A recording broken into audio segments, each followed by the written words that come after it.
consider as a trader is that you are going to have lots of losing trades as well. And doesn't matter what you've back tested, doesn't matter what you've come up with on a back test. I've seen people back test stuff with 60, 70% win rates, 80% win rates, and then they all fall apart, you know, a month after, you know, they've started trading it live. So forget what your back tests tell you. The only real way of knowing whether you can achieve those sorts of results is obviously in a live environment.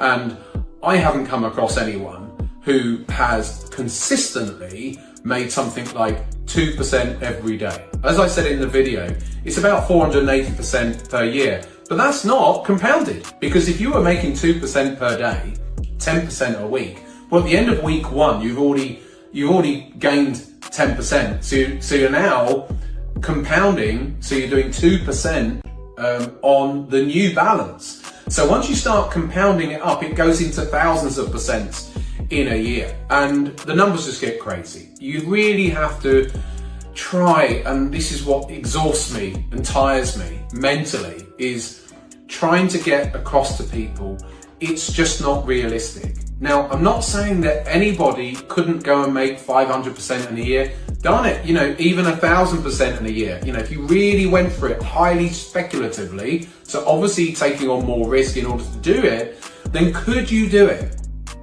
Yes, you could. Would you want to take that type of risk on your main account? I wouldn't, and I've been trading the markets for 27 years. So you have to get a sense of realism as to what you think you can achieve. It's not that you can't. Like I said, there are people out there, they're very, very few and far between, who have made 200%, 300%, 400% in a year. But to see people do that consistently, the numbers just get crazy, and the reality is it's just not that real.